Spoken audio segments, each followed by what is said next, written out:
అందరికీ నమస్తే. నేను మీ హోస్ట్ అక్షర విహారి. ముందుగా శ్రీ క్రోధినామ సంవత్సర ఉగాది శుభాకాంక్షలు. ఈ సంవత్సరం మనకి ఎటువంటి ఫలితాలు రాబోతున్నాయి, ఎటువంటి సమస్యలను ఎదుర్కోబోతున్నాం, వాటికి ఎటువంటి జాగ్రత్తలు తీసుకోవాలి అనే విషయాలను మనకి వివరించడానికి మేదిని జ్యోతిష్యులు GVNL ఆచార్యుల వారు మనతో పాటు ఈరోజు స్టూడియోలో ఉన్నారు. మరి గురుగారితో మాట్లాడి మరిన్ని ఉగాది ఫలితాల గురించి తెలుసుకుందాం. నమస్తే గురుగారు. గురుగారు, సింహరాశి వారికి ఈ క్రోధినామ సంవత్సరంలో ఏ విధంగా ఫలితాలు ఉన్నాయి? శ్రీ గురుభ్యో నమః. ఓం నమో నారాయణి.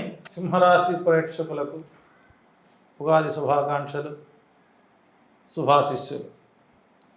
ఈ సంవత్సరం సింహరాశిక గ్రహస్థితులు మనం చూసినట్లయితే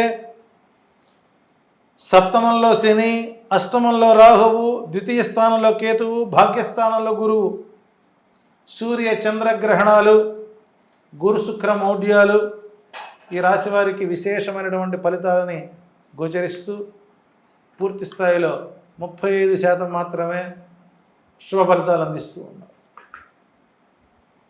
తద్వారా ఆదాయం 2, వ్యయం 14, రాజ్యపూజ్యం 2, అవమానం 2గా ఉన్నాయి. పునర్వివాహ ప్రయత్నాలు భయాన్ని కలిగిస్తాయి. నూతన వ్యక్తులతో స్నేహలాభాలు అనుకూలంగా ఉంటాయి. వివాహాది శుభకార్యాలు అనుకూలంగా ఉంటాయి. నూతన ప్రయత్నాలు, వ్యాపార ప్రయత్నాలు కొనసాగించవచ్చు. విద్యార్థులకు శ్రమకు తగిన ఫలితం పూర్తి స్థాయిలో నెరవేరుతుంది. నిరుద్యోగులకు ఉద్యోగ అవకాశాలు అనుకూలంగా ఉంటాయి.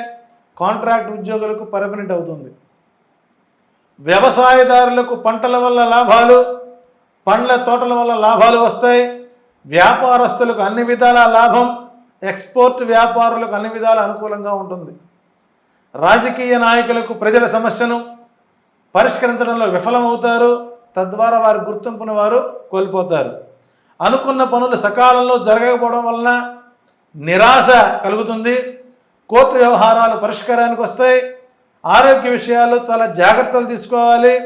తరచుగా బంధువర్గం వారితో అకారణ విరోధాలు సంభవిస్తాయి. మెదడుకు సంబంధించిన వ్యాధులు, ఇబ్బందులు ఎక్కువ అవుతాయి. ఆదాయం బాగున్నా అంతకంటే ఖర్చు ఎక్కువగా వస్తుంటుంది.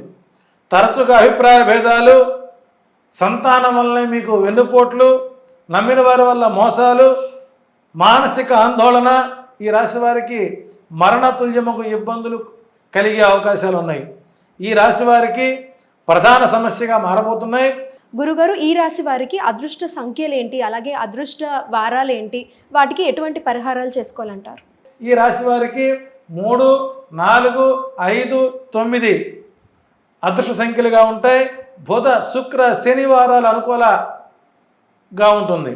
ఈ సంవత్సరం తరచుగా రాహుకేతువులకు పూజ, నిత్యము దేవి ఖడ్గనామావళి శతనాపారణ చేసుకోవడం వల్ల కొంత అశుభ ఫలితాల నుంచి బయటపడి శుభ ఫలితాలను పొందవచ్చు. సో మరొకసారి సింహరాశి వారి ప్రేక్షకులకి ఉగాది శుభాకాంక్షలు, శుభాశిస్తులు తెలియజేసు.